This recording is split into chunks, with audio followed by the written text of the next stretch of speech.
Hello बच्चों, स्वागत है आपका इस लेक्चर में।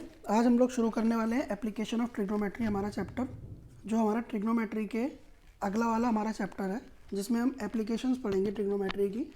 अभी तक आपने पिछले वाले चैप्टर में सारी क्वेश्चंस देखे होंगे, ट्रिग्नोमेट्री आइडेंटिटी देखी होंगी। इस चैप्टर में हम उसकी एप्लीकेशन पढ़ने वाले हैं कि उसकी एप्लीकेशन से कैसे क्वेश्चन बनते हैं और क्या कॉन्सेप्ट होता है। ठीक है, तो चलिए हम शुरू करते हैं इसको। देखिए, सबसे पहले हमको समझना होगा कि जो एंगल ऑफ एलिवेशन है वो क्या होता है। एंगल ऑफ एलिवेशन, देखो एंगल ऑफ एलिवेशन का मतलब होता है, जैसे मान लीजिए सपोज के लिए, जैसे यहाँ पर एक लड़की खड़ी है, ये एक ऑब्जर्वर खड़ा है हमारा। क्या खड़ा है ये? इसको बोलते हैं ऑब्जर्वर। अगर ये ऑब्जर्वर यहाँ पर खड़ा हुआ है और ये सामने की तरफ देख रहा है, मान लीजिए कि ये सामने देख रहा है, एकदम सीधे देख रहा है। तो अगर ये ऑब्जर्वर एकदम सीधे देख रहा है, ना नीचे देख रहा है ना ऊपर देख रहा है, एकदम सीधे देख रहा है, तो अगर ये ऑब्जर्वर एकदम सीधे देख रहा है तो उसकी ये जो लाइन कहेंगे इसको हम बोलेंगे लाइन ऑफ साइट। क्या बोलेंगे इसको? Line of site. ये होती है इसकी लाइन ऑफ साइट, यानी कि जिस डायरेक्शन में वो देख रहा है। अब एंगल ऑफ एलिवेशन का मतलब, इसमें एलिवेशन का मतलब है ऊपर की तरफ। क्या मतलब है इसका? ऊपर की तरफ, यानी कि वहाँ से जब ये ऊपर की तरफ देखता है, यहाँ से जब ये ऊपर की तरफ देखता है तो इसको हम बोलते हैं एलिवेशन। क्या बोलते हैं हम? एलिवेशन बोलते हैं इसको। तो यहाँ से जब ये ऊपर की तरफ देख रहा है ऐसे, तो इसको हम बोलते हैं एलिवेशन। ठीक है, और अब इसकी लाइन ऑफ साइट है वो ये हो जाएगी, यानी कि अगर इस ऑब्जेक्ट को देखता है तो ये हो जाएगा एंगल ऑफ एलिवेशन। ये चीज़ हो जाएगी इसकी एंगल ऑफ एलिवेशन, जिसको हम थीटा से डिनोट कर देते हैं। और ये इसकी लाइन ऑफ साइट अब चेंज हो जाएगी, यानी कि ऊपर की तरफ देख रहा है। ठीक है, वहीं पर जब हम बात करते हैं अपने एंगल ऑफ डिप्रेशन की, ये है हमारा एंगल ऑफ डिप्रेशन। अब एंगल ऑफ डिप्रेशन का मतलब क्या है कि यहाँ से अब ये जो ऑब्जर्वर है ये इस डायरेक्शन में देख रहा है। इस डायरेक्शन में देखने का मतलब है कि ये इसकी लाइन ऑफ साइट है अब। और अब इस लाइन ऑफ साइट में जब ये किसी एक फ्लोर पे खड़ा हुआ है और अब नीचे की तरफ देख रहा है उस साइड से, तो इसको हम बोलेंगे एंगल ऑफ डिप्रेशन। डिप्रेशन मतलब होता है नीचे की तरफ। तो जब ये नीचे की तरफ देख रहा है यहाँ से, तो इसको हम बोलते हैं एंगल ऑफ डिप्रेशन। ठीक है, नीचे की तरफ ये जब देख रहा है, अब इसकी लाइन ऑफ साइट चेंज हो गई है, अब इसकी लाइन ऑफ साइट ये है। ठीक है, तो इसको हम बोलते हैं एंगल ऑफ एलिवेशन, जब हम ऊपर की तरफ देखते हैं किसी एक ऑब्जर्वर की लाइन ऑफ साइट से, और जब नीचे देखते हैं तो उसको हम बोलते हैं एंगल ऑफ डिप्रेशन। यही इस चैप्टर का मेन कॉन्सेप्ट है, टॉपिक है। इसी के हिसाब से हमारे पास अभी क्वेश्चन आएंगे। ठीक है, तो जब भी आपसे बोला जाए कि एंगल ऑफ एलिवेशन क्या है, तो एलिवेशन में जब आप बोले जाएगा तो हम बोलेंगे कि नीचे से ऊपर की तरफ एंगल बन रहा है, यानी कि कभी भी हम ऐसे बनाना होगा तो इसको इस तरीके से शो कर देंगे एंगल ऑफ एलिवेशन को, थीटा। और जब भी हम बोलेंगे कि एंगल ऑफ डिप्रेशन बनाना है हमको, तो डिप्रेशन को शो करने के लिए हम इस तरीके से शो कर देंगे कि अगर यहाँ पर कोई हाइट है और इस तरीके से हमारा कोई एंगल है, तो ऐसे वो लाइन ऑफ साइट से नीचे की तरफ देख रहा होगा, है ना। इस तरीके से आपको कुछ क्वेश्चंस में दिखेगा कि ये बोलेगा कि यहाँ पर ये एंगल ऑफ डिप्रेशन है। तो आप हमेशा याद रखना कि आपको एक चीज़ पता है मैथ के अंदर, जब भी कोई कहीं पर इस तरीके से जेड बनता है, तो जब भी इस तरीके से जेड बनता है तो जो एंगल का थीटा ये वाला होता है वही एंगल का थीटा ये वाला होता है। ठीक है, ये आपको पता है, इसको हम अल्टरनेट इंटीरियर एंगल बोलते हैं। ठीक है, तो यहाँ पर भी अगर ये एंगल ऑफ डिप्रेशन ये थीटा रहेगा तो यहाँ पर ये भी हमारा थीटा हो जाएगा।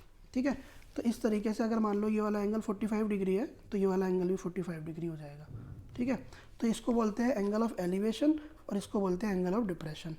मैं आशा करता हूँ कि आपको ये चीज़ें सारी समझ में आ गई होंगी। अब हम आगे की तरफ चलते हैं। यहाँ पर हम देखते हैं पहला क्वेश्चन जो हमारे एनसीईआरटी में है। हम एक एक करके एग्जांपल से पहले समझेंगे, उसके बाद क्वेश्चन, और उसके बाद जीरो से लेके हाई लेवल के सारे क्वेश्चन हम करेंगे धीरे धीरे कॉन्सेप्ट को सीखते हुए। यहाँ पर बोल रहा है एक टावर स्टैंड कर रहा है वर्टिकली ग्राउंड के ऊपर। यहाँ पर आपको एक टावर दिख रहा होगा जो ग्राउंड के ऊपर खड़ा हुआ है। From the point on the ground which is 15 metre away from the foot of tower. जो हमारा ग्राउंड है, जो पॉइंट है एक, वो 15 मीटर दूर है टावर के बेस से। अब जो एंगल ऑफ एलिवेशन है, अब एलिवेशन मतलब आप समझ गए हो कि ऊपर की बात कर रहा है, ऊपर की तरफ वाला angle. Top of the tower में एंगल क्या है? 60 डिग्री है। हमें बताना है कि हाइट ऑफ टावर क्या होगी। तो यहाँ पर इसने टावर को ले रखा है, हाइट इसकी टावर की आपको दिख रही होगी, ए है और यहाँ पर ये बी है। तो ए बी क्या है? हाइट ऑफ टावर है। और सी एक पॉइंट है जो इससे 15 मीटर दूर है। तो अगर मैं यहाँ पर देखूँ तो मुझे यहाँ पर राइट एंगल ट्राइंगल दिख रहा है, और ये राइट एंगल ट्राइंगल जो मुझे यहाँ पर दिख रहा है, अगर आप ध्यान से देखो तो ये एक राइट एंगल ट्राइंगल है ना। और राइट एंगल ट्राइंगल में मैं आराम से अपने ट्रिग्नोमेट्री के फॉर्मूले लगा सकता हूँ कि नहीं लगा सकता? मैं राइट एंगल ट्राइंगल में आराम से अपने ट्रिग्नोमेट्री के फॉर्मूले लगा सकता हूँ। तो वही हम इसमें आप लगाने चल रहे हैं, ठीक है। तो आप ध्यान से देखिए, सबसे पहले मेरे पास एक बेसिक फार्मूला होता है। मैं पहले यहाँ पर लेट कर लेता हूँ कि let the height of tower, जो टावर है उसकी हाइट मैं मान लेता हूँ फ़िलहाल के लिए कि ए बी उसकी हाइट है। जो ए बी है वो हमारे टावर की क्या है, हाइट है। अब मैं इसमें क्या करता हूँ कि अगर मैं रेशियो निकालूँ तो ए बी अपॉन में बी सी का जो रेशियो है वो यहाँ पर परपेंडिकुलर अपॉन बेस का रेशियो बना रहा है, और परपेंडिकुलर बेस हमारा क्या होता है, अपॉन बेस टेन थीटा होता है, ये आपको मालूम है। तो यहाँ पर हम बोल सकते हैं कि जो टेन थीटा है वो बराबर है ए बी अपॉन में बी सी के, ठीक है। और ए बी यहाँ पर कितना दे रखा है हमें नहीं पता, ए बी तो हाइट है हमें निकालनी है, बट बी सी हमें दे रखा है वो 15 मीटर है। 1060 की अब यहाँ पर हम वैल्यू रखेंगे जो कि हमारे पास होती है √3, तो 1060 को यहाँ पे रखेंगे। तो अगेन मैं यहाँ पर लिख रहा हूँ कि ए बी अपॉन 15 और 1060 की वैल्यू यहाँ पे होती है √3। तो यहाँ से हमारे पास ए बी की वैल्यू आ जाती है जो कि होती है 15√3 मीटर, ठीक है। तो ये हमारी यहाँ पे हाइट आ जाएगी टावर की। तो ये हमारे क्वेश्चन का आंसर है, ठीक है। अब आप इसको उतार लीजिए कॉपी में, नोटबुक में, कहीं भी आप नोट्स बना रहे हैं जहाँ पर भी, ठीक है। प्रॉपरली नोट्स बनाओ, सारी चीज़ों के हर एक चीज़ मैं आपको समझाता हुआ चलूँगा, और कैसे पैटर्न बोर्ड में आपको आंसर लिखना है वो भी सेम यही आप आंसर राइटिंग करके आओगे बोर्ड में भी। जो जो चीज़ें वहाँ पे डिनोट करनी होती है सब मैं आपको बताऊँगा। अब हमारा सेकंड क्वेश्चन है। सेकंड क्वेश्चन में हमें ये कह रहा है कि हमारे पास एक इलेक्ट्रीशियन है, उसको रिपेयर करना है एक इलेक्ट्रिक फॉल्ट। 1 मिनट के लिए मैं क्या करता हूँ कि इसको थोड़ा सा बड़ा कर देता हूँ ताकि क्वेश्चन आपको दिखे साफ साफ।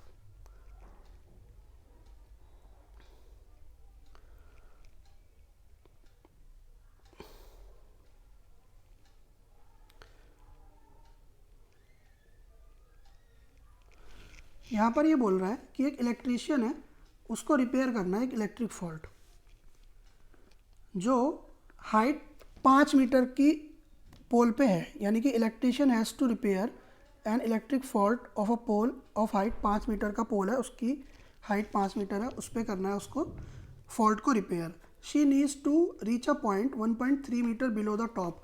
अब अगर ये वाला पूरा पोल हमारा 5 मीटर का है तो उस इलेक्ट्रीशियन को 1.3 मीटर नीचे पहुंचना है।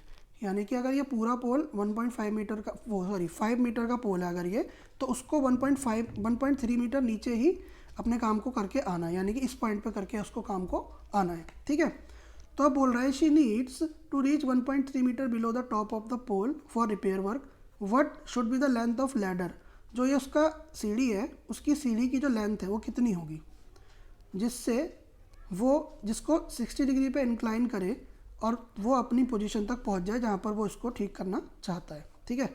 कितने का वो यहाँ पर लैडर यूज़ करे, ठीक है। Also how far from the foot of pole should he place the foot of ladder. यानी कि अगर ये पोल का फुट है तो इससे वो कितनी दूर अपने लैडर को रखे कि वो वहाँ पर पहुँच जाए। तो देखते हैं इस क्वेश्चन को करते हैं। अगर आप ध्यान से देखो इस क्वेश्चन के अंदर तो हमारे पास यहाँ पर एक ट्राइंगल ही तो दे रखा है ये। अगर आप ध्यान से देखोगे तो इस तरीके से अगर मैं बोलूँ तो ये एक ट्राइंगल ही तो है हमारे पास, है ना। और इसको भी बोलूँ अगर ये छोटा वाला ट्राइंगल है हमारे पास जहाँ से हमारा लैडर लगा हुआ है, तो ये दोनों हमारे पास एक ट्राइंगल ही शेप ले रहे हैं। तो अगेन हमारे पास ट्राइंगल है तो हमको जो चीज़ें करनी होती है वो हम करेंगे। कैसे करेंगे देखो। तो हम क्या मानते हैं कि ये जो पूरा पोल है, टोटल हाइट ऑफ पोल, जो टोटल हाइट है पोल की, वो टोटल हाइट पोल की कितनी है 5 मीटर है। अब 5 मीटर में से जो उसको जो रिपेयर वर्क हो रहा है वो रिपेयर वर्क कहाँ हो रहा है 1.3 मीटर नीचे। तो 5 मीटर से 1.3 मीटर नीचे हमारा क्या हो रहा है रिपेयर वर्क हो रहा है। तो मैं ये बोल सकता हूँ कि 3.7 मीटर पे रिपेयर वर्क हो रहा है ना। रिपेयर वर्क वो जो कर रही है वो 3.7 मीटर पे कर रही है। तो मैं यहाँ पर बोल सकता हूँ कि जो ये वाली हाइट है, ये हमारी ये वाली हाइट, ये 3.7 मीटर है। अब ये बोल रहा है कि मुझे इस सीढ़ी की लेंथ बता दो कि कितनी सीढ़ी की लेंथ यूज़ होगी जिससे वो पहुँच जाएगी उस पॉइंट पे।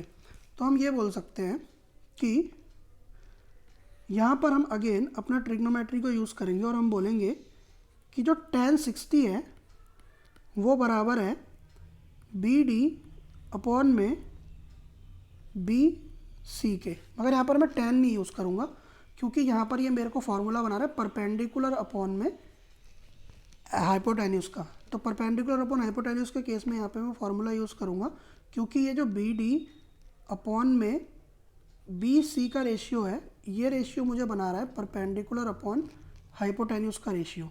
तो यहाँ पर मैं साइन का यूज़ करूँगा, साइन 60 का।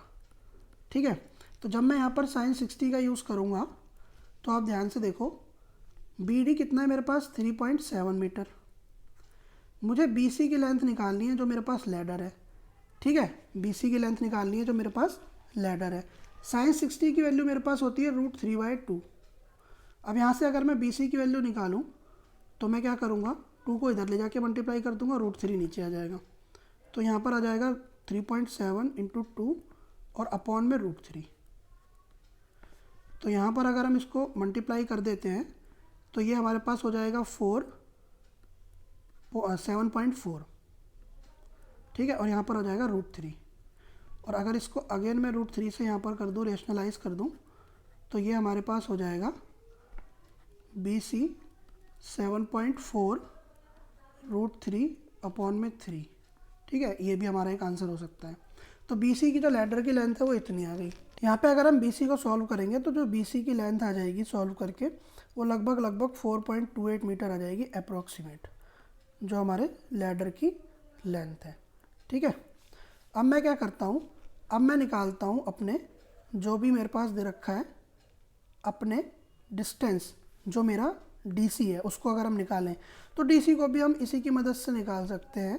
अगर यहाँ पर हम लिख दें BD अपॉन में DC, तो BD अपॉन में DC यहाँ पर क्या बन जाता है, अगेन ये बन जाता है tan थीटा।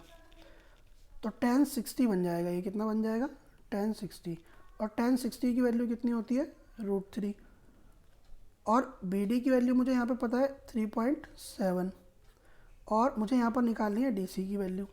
तो क्या करूँगा मैं, DC को मैं इधर ले आऊँगा और ये बराबर हो जाएगा 3.7 अपॉन में √3 के। तो यहाँ पर मुझे वो दूरी भी निकल जाएगी जो मेरे को निकालनी है। तो DC कितना आ जाएगा मेरे पास सॉल्व करने के बाद, DC मेरे पास लगभग सॉल्व करने के बाद आ जाएगा 2.14 मीटर। ठीक है, तो मेरी DC की भी लेंथ यहाँ पर निकल चुकी है। तो हमारे पास पूरा क्वेश्चन ये हो चुका है। ठीक है, आप चीज़ों को समझ लेना। यहाँ पर अगर हम देखें तो ये हमारा फर्स्ट वाला टॉपिक हो गया, पहला क्वेश्चन जो इसने पूछा था, और ये दूसरे क्वेश्चन का आंसर हो गया जो दूसरा क्वेश्चन इसने पूछा था। यहाँ पर हमारे पास √3 की वैल्यू इसने यहाँ पर दे रखी है, तो उसको भी मैं यहाँ पे पुट कर सकता हूँ। ठीक है, जो 1.73 है। ठीक है, तो इस तरीके से हम यहाँ पर इसको आंसर को निकाल सकते हैं। अब हम चलते हैं अगले क्वेश्चन के ऊपर, जो हमारा है अगला क्वेश्चन। ठीक है, अगले क्वेश्चन में हमें यहाँ पर एक डायग्राम दे रखा है, और इस डायग्राम की यहाँ पर फोटो भी यहाँ पे इन्होंने दे रखी है। अगर मैं इसको थोड़ा सा बड़ा कर दूँ तो यहाँ पर अगर हम इस डायग्राम को देखते हैं, ये देखिए इस डायग्राम में क्या कह रहा है। यहाँ पर इस क्वेश्चन में बोला हुआ है कि एक ऑब्जर्वर है जो 1.5 मीटर टॉल है, वो 28.5 मीटर दूर है चिमनी से। अब angle of elevation top of the chimney और उसकी आँखों का जो एंगल ऑफ एलिवेशन है, यानी कि अगर वो यहाँ से देख रहा है तो यहाँ से ऊपर का जो एंगल ऑफ एलिवेशन है वो 45 डिग्री है। कितना है 45 डिग्री है। कह रहा हाइट बताओ चिमनी की, ये जो हाइट है AE, ये हाइट बतानी है। तो कैसे बताएंगे हाइट को, ध्यान से देखो यहाँ पर एक चीज़ ज़रा, कि अगर टोटल चिमनी की हाइट देखी जाए, टोटल अगर हम लोग चिमनी की हाइट देखें तो चिमनी जो है वो दो चीज़ों, मतलब टोटल किससे बनी हुई है, ये तो हाइट है ये चिमनी की, और ये भी तो हाइट है जो ऑब्जर्वर की हाइट है, वो भी तो चिमनी की हाइट है। यानी कि असल में जो चिमनी की टोटल लेंथ है वो ये है। यानी कि मैं बोल सकता हूँ जो AE प्लस ऑब्जर्वर, ये भी तो पूरी लेंथ है जो कि हमारी AB है। ये पूरी लेंथ है ना चिमनी की, यानी कि ये पूरी लेंथ है चिमनी की। ठीक है, इतनी लेंथ थोड़ी है जहाँ से वो देखना स्टार्ट कर रहा है, यहाँ से देखना स्टार्ट कर रहा है तो ये थोड़ी बोलेंगे कि भाई इतनी लेंथ हो गई, नहीं, पूरी लेंथ है। ठीक है, तो इस चीज़ का हमको ध्यान रखना है। अब हम उसको सॉल्व करते हैं। अब यहाँ पर देखो हम क्या बोलेंगे कि यहाँ पर हमारे पास ये देखिए क्या बोल रहा है कि जो ऑब्जर्वर है वो 1.5 मीटर लॉन्ग है और 28.5 मीटर अवे है, तो मैं ये मानता हूँ कि ये जो दूरी है मेरी 28.5 मीटर है, ठीक है। और ए ई हमारी हाइट है। अगर आप ध्यान से देखो यहाँ पर, तो ये एक रेक्टेंगल बना रहा है कि नहीं बना रहा है। और रेक्टेंगल की एक प्रॉपर्टी होती है कि जो उसकी अपोजिट साइड होती हैं, रेक्टेंगल की जो अपोजिट साइड होती हैं वो इक्वल होती हैं। क्या होती है? इक्वल। तो यहाँ पर मैं ये बोल सकता हूँ कि अगर ये 28.5 मीटर है तो ये वाली जो है ये भी तो 28.5 मीटर ही होगी, जो ये होगी ये भी तो 28.5 मीटर ही होगी, है ना। तो अब यहाँ पर मैं करना स्टार्ट कर रहा हूँ क्वेश्चन को। यहाँ पर देखो, तो हम मान लेते हैं कि ए ई अपॉन में डी ई, ये हमारा परपेंडिकुलर अपॉन बेस बना रहा है, ये tan 45 के बराबर है, ठीक है। और ए ई की वैल्यू मुझे नहीं पता, ये निकालनी है। डी ई की मुझे पता है जो कि 28.5 मीटर है, जो मैंने अभी निकाली। tan 45 की वैल्यू 1 होती है, आपको पता होनी चाहिए। और नहीं है तो आप जल्दी से बेटा ट्रिग्नोमेट्रिक टेबल याद कर लो, ठीक है, नहीं तो बहुत दिक्कत हो जाएगी एग्जाम में। उसका भी मैं ट्रिक आपको एक याद करने की बता दूंगा, ज़्यादा उसमें कोई दिक्कत नहीं है, मगर कुछ वैल्यूज जो आपको है एज इट इज़ याद होनी चाहिए, ठीक है। तो ए ई की वैल्यू हमारे पास होगी 28.5 मीटर। तो यहाँ पर ए ई की लेंथ आ गई, but A E is not the actual length of the chimney. जो पूरी टोटल लेंथ है चिमनी की, जो टोटल लेंथ है चिमनी की, वो टोटल लेंथ पता है कितनी है? वो टोटल लेंथ है ए ई प्लस बी ई, क्योंकि वो ऑब्जर्वर भी तो है जो मैंने शुरू में बताया था। तो 28.5 प्लस 1.5 को भी हम यहाँ पर ऐड कर देंगे, तो ये टोटल जो हमारी लेंथ हो जाएगी वो हो जाएगी 30 मीटर। तो चिमनी का एक्चुअल आंसर ये है, पता है। अगर आपके पेपर में क्वेश्चन या कभी भी ऐसे मतलब क्वेश्चन आ सकता है, तो ना वो गुमराह करने के लिए देता है वहाँ पर चीज़ों को कि 28.5 भी है, और दोनों ऑप्शन में आपको दे देगा, मगर सही ऑप्शन ये होगा क्योंकि ऑब्जर्वर की भी हाइट हमें इसमें ऐड करनी है। अगला क्वेश्चन हमारा क्या कह रहा है? From the point P on the ground the angle of elevation of the top of 10 metre tall building is 30 degree. Ground P से, पी पॉइंट ग्राउंड पे जो है, इससे जो हमारा एंगल ऑफ एलिवेशन है top of the 10 metre building is 30 degree. यानी कि ये तो एक तो टॉप है यहाँ पे फ्लैग का, ठीक है, और दूसरा जो टॉप है इस पी पॉइंट से, एक टॉप है हमारा ये, और दूसरा टॉप यहीं से हमारा एक ही है, एक फ्लैग का टॉप है और दूसरा ही टॉप हमारा एक बिल्डिंग का टॉप है। तो इस चीज़ को आप ध्यान रखें कि एक फ्लैग का टॉप है और एक हमारा बिल्डिंग का टॉप है। तो ये जो बोल रहा है, ये बोल रहा है कि flag is hoisted at the top of the building, यानी कि एक फ्लैग है जो इस बिल्डिंग के ऊपर फहराया जा रहा है। Angle of elevation of the top of the flag step from point P is 45 degree. ये जो 30 डिग्री का एंगल है, ये 30 डिग्री का जो एंगल है वो एंगल है बिल्डिंग के टॉप से, ठीक है, एलिवेशन का। और जो ये 45 डिग्री का एंगल है, ये 45 डिग्री वाला एंगल फ्लैग के टॉप से है, ठीक है। किससे है? फ्लैग के टॉप से एलिवेशन का है। यानी कि अगर कोई ऑब्जर्वर पी पॉइंट पे खड़ा होता है और बिल्डिंग के टॉप को देखता है तो वो 30 डिग्री पे देखेगा, और अगर कोई ऑब्जर्वर यहीं से ऊपर देखता है तो वो 45 डिग्री पे देखेगा, थोड़ा सा ज़्यादा, ठीक है। इस चीज़ को आपको ध्यान रखना है। और √3 की वैल्यू उसने 1.732 हमको लेने के लिए बोला है। तो अब ये बोल रहा है कि फ्लैग स्टेप की हमको हाइट निकालनी है और डिस्टेंस निकालना है बिल्डिंग का। बिल्डिंग का हमको डिस्टेंस यहाँ पर कैलकुलेट करना है। तो देखिए अब हम कैसे निकालेंगे। तो अगर आप ध्यान से देखें यहाँ पर, तो यहाँ पे हमारे पास लेंथ जो दे रखी है फ्लैग स्टाफ की वो नहीं दे रखी है, बट हमें यहाँ पर हमें निकालना है length of the flag staff and the distance of the building from point P. Building का डिस्टेंस निकालना है पी पॉइंट से, ठीक है। तो अगर आप ध्यान से देखो तो हम क्या करते हैं, सबसे पहले हमारे पास पहली चीज़ हम क्या करते हैं, हम बिल्डिंग की दूरी निकाल लेते हैं। यानी कि हम जो ये AP है इस x दूरी को कैलकुलेट कर लेते हैं। इस x दूरी को कैलकुलेट करने से क्या होगा, होगा ये कि इस ट्रायंगल के रिस्पेक्ट में हमारे पास ये x डिस्टेंस आ जाएगा, ये वाला डिस्टेंस आ जाएगा। जब ये वाला डिस्टेंस हमारे पास आ जाएगा x वाला, तो हम क्या करेंगे, इस ट्रायंगल में इस डिस्टेंस को यूज़ कर सकते हैं, जिसमें हमें इतना तो पता ही है, तो फ्लैग स्टाफ को y मान के हम इसकी दूरी को कैलकुलेट कर सकते हैं। अब कैसे करना है हम चीज़ों को यहाँ पर देखते हैं अपने डायग्राम के अंदर। तो अगर आप ध्यान से देखें, तो अगर हम बोलें कि इन ट्राइंगल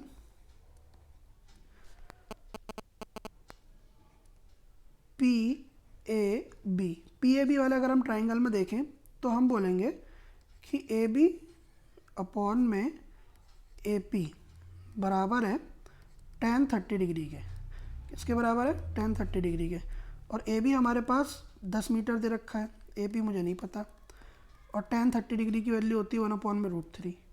तो यहाँ से मेरे पास ए पी की जो वैल्यू है वो निकल के आ जाएगी 10√3 मीटर। ठीक है, तो ये हो गई हमारे ए पी की वैल्यू। अब मुझे निकालना है फ्लैग स्टाफ की जो मेन हमारी वैल्यू है वो निकालनी है, यानी कि जो फ्लैग का डंडा है उसकी कितनी दूरी है। ठीक है, मतलब कितनी उसकी हाइट है। ठीक है, तो अब हम क्या करेंगे, दोबारा से इन ट्राइंगल, बड़े वाले ट्राइंगल में देखेंगे। अब हम मैं बात करने जा रहा हूँ इस वाले ट्राइंगल की। ठीक है, ध्यान रखना, जहाँ पे मेरा पेन चल रहा है इस वाले ट्राइंगल की मैं बात करने जा रहा हूँ।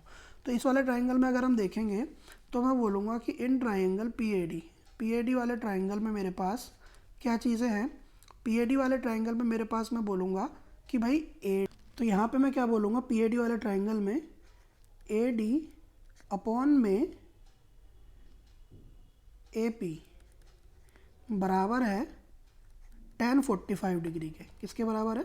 tan 45 डिग्री के। और अगर आप ध्यान से देखें तो ए डी मेरे पास क्या है, ए डी को मैं लिख सकता हूँ A B plus B D. क्या लिख सकता हूँ मैं ए डी को? A B plus B D. और ए पी को मैं फ़िलहाल के लिए एज इट इज़ यहाँ पे ऐसे ही रहने देता हूँ।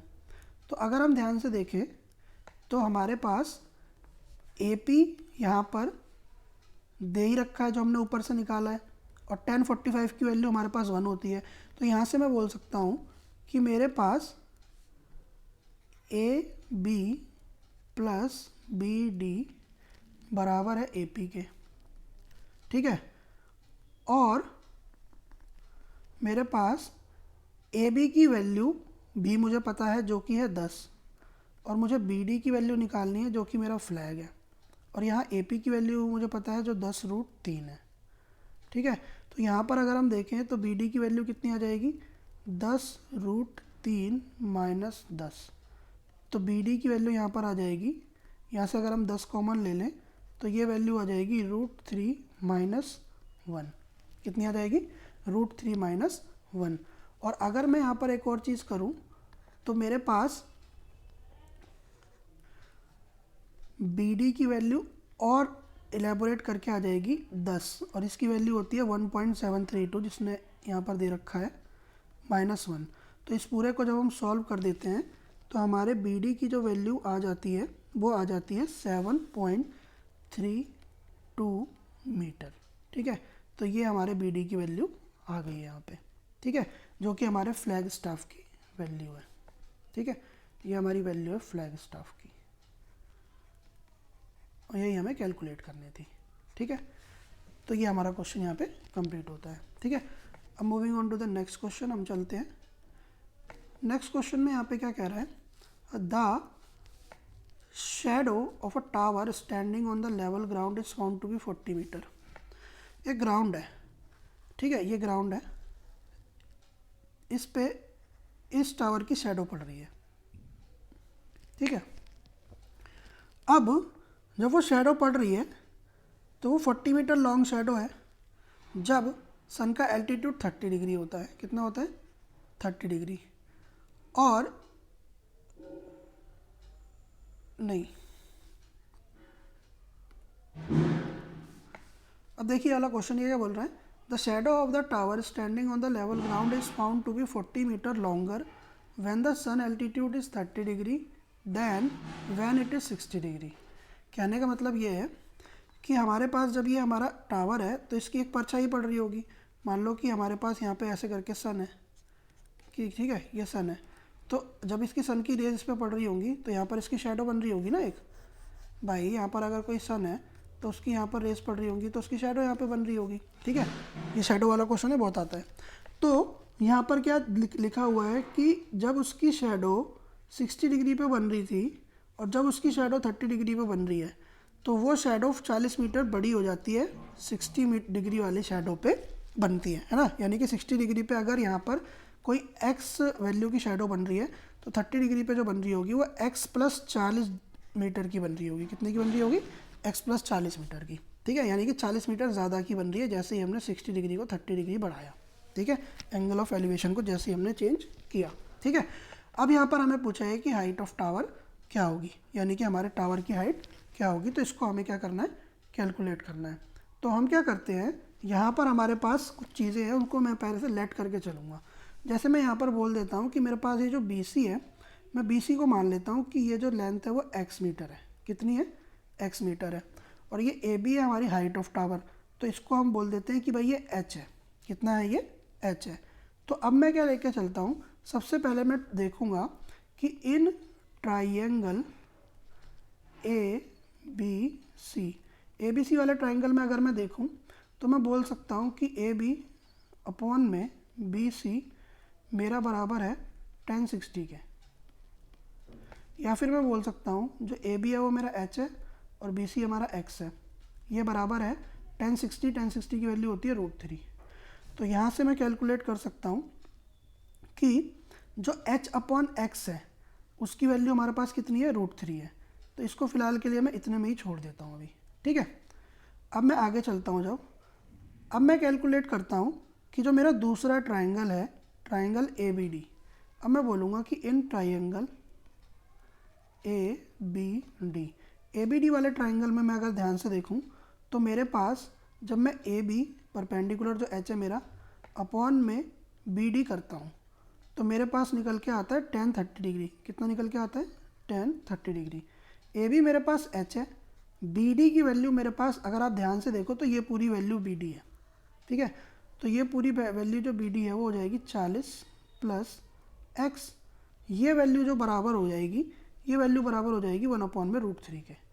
यहाँ से आप इस चीज़ों को पहले समझो कि ये मैंने किस तरीके से वैल्यू निकाली है और पुट किया है। तो ये दोनों हमारी वैल्यूज़ बराबर हो जाएंगी। ठीक है, अगर आपको कोई चीज़ समझ में नहीं आता है तो इस वीडियो को आप थोड़ी कम उस पर भी स्पीड पे करके देख सकते हो, और अगर बढ़िया से समझ में आ रहा है तो ज़्यादा स्पीड पे भी करके देख सकते हो, आपकी मर्जी है। ठीक है, अब हम क्या करेंगे, यहाँ से हम अपना जब h कैलकुलेट करेंगे, जब हम इसको अच्छा यहाँ पर मैं इसको बोल देता हूँ इक्वेशन नंबर 1 और इस चीज़ को बोल देता हूँ मैं यहाँ पर इक्वेशन नंबर 2। ठीक है, अब मैं क्या करने जा रहा हूँ कि इक्वेशन 1 से मैं अपनी वैल्यू लेने जा रहा हूँ h की। अगर मैं यहाँ से h की वैल्यू निकालूँ तो इसको मैं बोल सकता हूँ √3x। बोल सकता हूँ कि नहीं बोल सकता हूँ, क्योंकि वहाँ पर जो हमारा x है वो डिवाइड हो रहा है, इधर आके मल्टीप्लाई हो जाएगा। तो h की वैल्यू हो गई √x। अब इस यहाँ पर मैं लिखूँगा नाउ सब्सटीट्यूटिंग द वैल्यू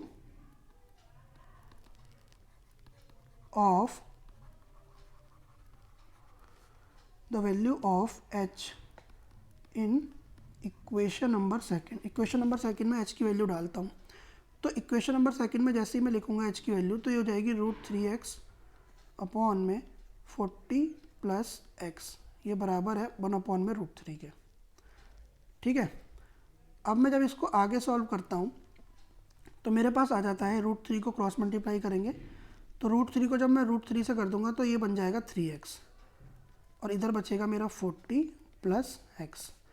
यहाँ पर ये 40x प्लस हो रहा है तो इधर आके माइनस हो जाएगा तो ये बचेगा 2x। 3x में से एक x माइनस हो गया और यहाँ बचा 40। तो यहाँ पर मुझे x की वैल्यू मिल जाएगी 20 मीटर। कितनी मिल जाएगी, 20 मीटर, जब मैं 40 को 2 से डिवाइड कर दूंगा। ठीक है, तो हमारे पास x की वैल्यू आ गई 20 मीटर।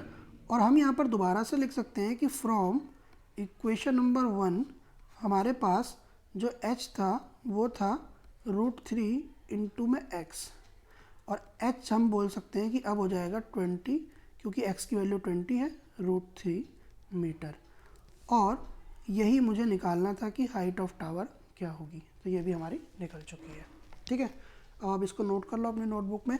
सारे नोट्स प्रॉपरली बनाते जाओ क्योंकि ये काम आएंगे पेपर के टाइम पे। ठीक है, अब हम चलते हैं अगले क्वेश्चन पे। अगला क्वेश्चन क्या कह रहा है, अगला क्वेश्चन कह रहा है, अब ये डिप्रेशन के ऊपर क्वेश्चन आ गया। कह रहा था angle of depression from top and bottom of 8 metre tall building from a top of multi storey building is 30 and 45. Find the height of multi storey building and the distance between the two building.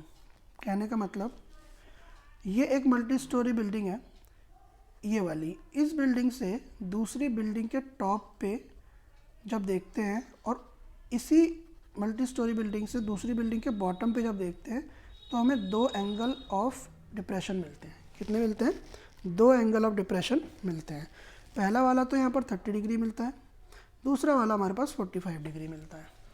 तो अब ये बोल रहा है कि height बताओ multi storey building की कितनी है, और ये बताओ कि इन दोनों बिल्डिंग के बीच की जो दूरी है वो कितनी है।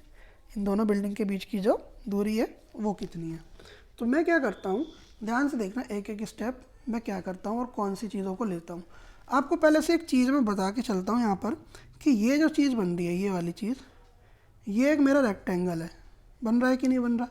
तो ये एक रेक्टेंगल है, तो मैं बोल दूंगा कि ये वाली साइड है वो इस वाली साइड के बराबर होगी, और जो ये वाली साइड है वो इस वाली साइड के बराबर होगी, है ना। तो इस चीज़ का आप ध्यान रखना कि हमारी जो BD होगी वो मेरी AC के बराबर होगी, और जो मेरी CD होगी वो मेरी AB के बराबर होगी। ठीक है, अब हम चलते हैं। अब हम जब आगे चलते हैं तो यहाँ पर हम लिखेंगे कि जो हमारे पास ट्राइंगल PBD है, इन ट्राइंगल PBD, PBD वाले ट्राइंगल को आप ध्यान से देखो जहाँ मेरा पेन चल रहा है, PBD ये वाला ट्राइंगल।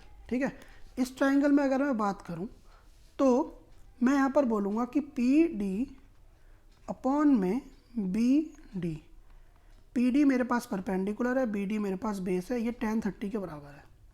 और जब ये tan 30 के बराबर है और tan 30 की वैल्यू 1 अपॉन में √3 होती है, तो मैं यहाँ पर बोल सकता हूँ कि जो BD है वो मेरे पास हो जाएगा PD √3, हो जाएगा कि नहीं हो जाएगा। और इसको मैं एक बॉक्स में अलग से डाल लेता हूँ, क्योंकि जो हमारा √3 है उधर जाके मल्टीप्लाई हो गया और BD इधर जाके मल्टीप्लाई हो गया। ठीक है, अब मैं क्या करूँगा, मैं एक दूसरा ट्राइंगल लेता हूँ। जो दूसरा ट्राइंगल है मेरे पास इन ट्राइंगल PAC, और ये ट्राइंगल मैं आपको दिखाना चाहूँगा इस डायग्राम के अंदर, PAC ये वाला ट्राइंगल। ध्यान से देखना इस ट्राइंगल को जहाँ मेरा पेन चल रहा है, PAC, इस ट्राइंगल की बात अब मैं करूँगा। ठीक है, जब मैं इस ट्राइंगल की बात करता हूँ तो मुझे यहाँ पर मिलता है कि PC अपॉन में AC ये मेरा बराबर है tan 45 के। किसके बराबर है? tan 45 के। और अगर आप एक चीज़ ध्यान से देखो जो मैंने शुरू में भी क्लास के बताई थी कि अगर मेरे पास, देखो ध्यान से, अगर मेरे पास ये वाला एंगल 30 डिग्री है, ठीक है, तो ये वाला एंगल भी मेरे भाई 30 डिग्री ही होगा। और अगर ये वाला एंगल 45 डिग्री है तो मेरे बच्चों ये वाला एंगल भी 45 डिग्री ही होगा। तो इस तरीके से मैं 30 और 45 ले रहा हूँ। मैंने आपको Z वाला कॉन्सेप्ट चैप्टर के स्टार्टिंग में ही बता दिया था कि जो ये वाला थीटा है वो इस वाले थीटा के इक्वल होता है, अल्टरनेट इंटीरियर एंगल। ठीक है, तो इन चीज़ों को आप, छोटी छोटी चीज़ें इनको याद रखो तो चीज़ें आपके लिए आसान हो जाएंगी। ठीक है, चलिए अब आप आगे चलते हैं। आगे क्या बोल रहा है, देखो tan 45 की वैल्यू तो मेरे को पता ही होती है, कितनी होती है 1, तो PC हमारा AC के बराबर हो जाएगा कि नहीं हो जाएगा? बिल्कुल हो जाएगा सर। अब मैं यहाँ पर एक और चीज़ बोल सकता हूँ कि जो PC है बेटा वो PC बराबर है PD प्लस DC के। किसके? PD प्लस DC के। क्यों? क्योंकि देखो ये पूरा PC है तो ये PC इस और इस दोनों से मिला के तो बना है, हाँ कि ना भाई, ये पूरा PC है और ये PC इससे और इससे मिलके बना है। ठीक है, तो मैं ऐसा लिख सकता हूँ यहाँ पर, बिल्कुल इससे लिखना जायज़ है। ठीक है, तो चलिए आगे हम क्या बोल सकते हैं कि भाई PC ही तो आपने AC के बराबर रखा था, यानी कि PC तो AC के बराबर रखा था, तो मैं AC को भी बोल सकता हूँ कि ये PD प्लस में DC होगा। बोल सकता हूँ कि नहीं बोल सकता कि जो AC होगा वो भी PD प्लस में DC होगा, है ना। तो यहाँ पर मैं ये चीज़ भी अपने तरीके से लिख सकता हूँ। और मैंने आपको एक और चीज़ बताई थी जब चल रहा था चीज़ों को समझाने के लिए, कि हमारे पास यहाँ पर एक रेक्टेंगल बन रहा है बेटा। क्या बन रहा है? एक रेक्टेंगल बन रहा है, ये ऐसे करके ये पूरा, अगर मैं देखूँ तो ये पूरा क्या बन रहा है? एक रेक्टेंगल बन रहा है। और इसमें आपको एक चीज़ समझ में आनी चाहिए कि ये वाली साइड इसके बराबर होगी और ये वाली साइड इसके बराबर होगी कि नहीं होगी। और ये वाली चीज़ आपकी बुक में भी लिखी हुई है। तो इस चीज़ को अगर मैं बोलूँ तो मैं यहाँ पर सीधा यहाँ पर ये लिख सकता हूँ कि सिंस हमारे पास जो AC है वो BD के बराबर है भाई, जो DC है वो AB के बराबर है, और यही तो 8 मीटर है। ठीक है, जो मुझे गिवन भी है कि नहीं है गिवन। बस अब हमें आगे क्या करना है, हम यहाँ से बोल सकते हैं कि P D, wait a minute,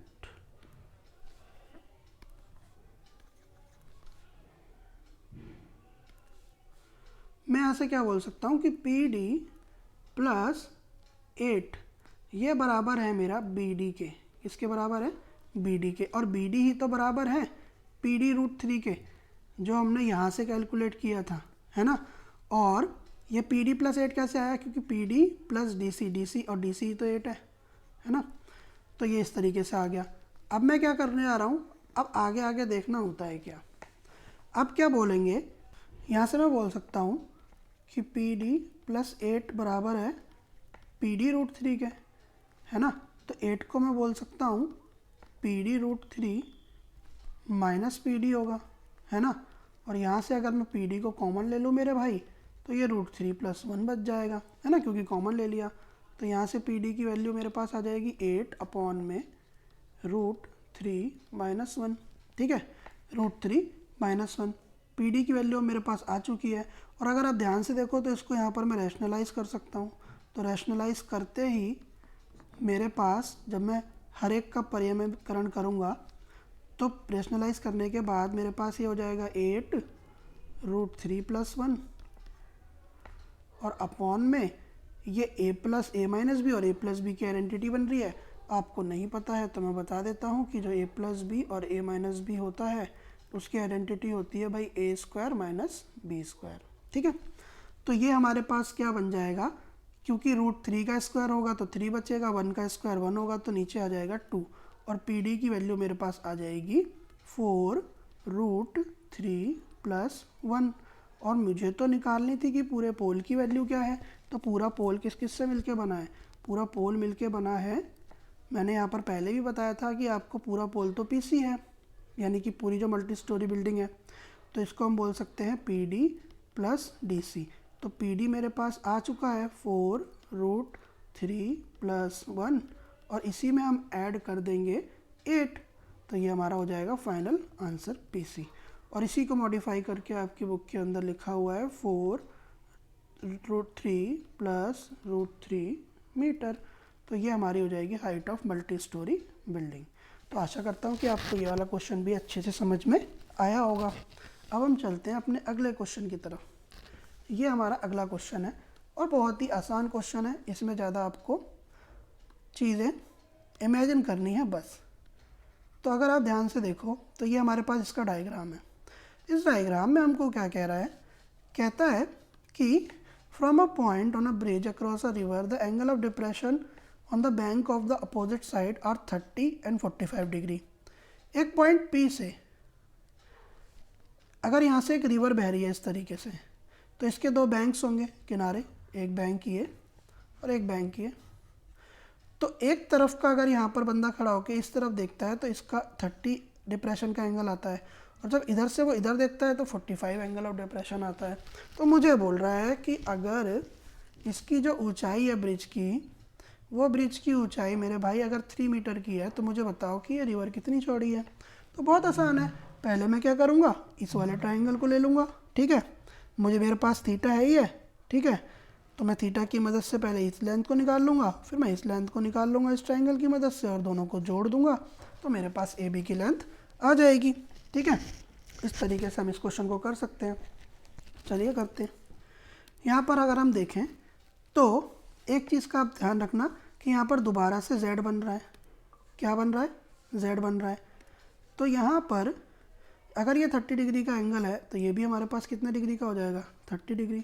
और ये अगर 45 है तो ये भी कितना हो जाएगा? 45 डिग्री। बस इस चीज़ को आपको ध्यान रखना था यहाँ पे। और हौले हौले से क्वेश्चन करते हुए हम चलेंगे तो हमारा क्वेश्चन हो जाएगा। अब अगर आप ध्यान से देखें तो टोटल विड्थ ऑफ रिवर क्या होगी बेटा? टोटल विड्थ ऑफ रिवर तो मेरे भाई ए बी ही तो होगी, और ए बी मिला के बना है A D plus B D से।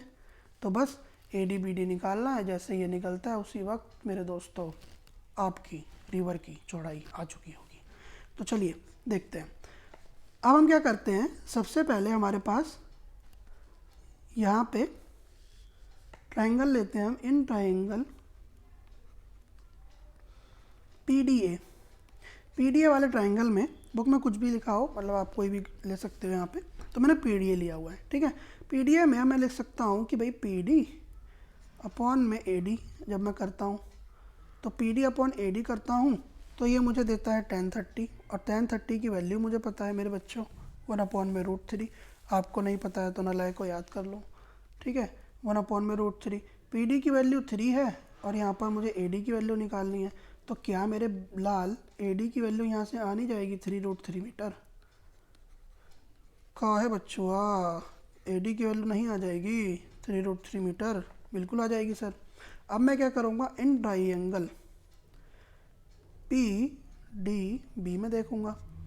अब ध्यान से अगर आप देखो तो PD अपॉन BD में करूँगा, तो PD अब मेरे को पता है मेरे भाई 3 है, BD मुझे नहीं पता मेरे भाई, और इस बार जो है वो tan 45 है मेरे भाई, और इसकी वैल्यू पता है आपको 1 होती है मेरे भाई। तो इस बार हम बोलेंगे कि भाई 3/BD बराबर 1, तो हम बोल देंगे कि भाई BD की वैल्यू कितनी आ गई, 3 मीटर।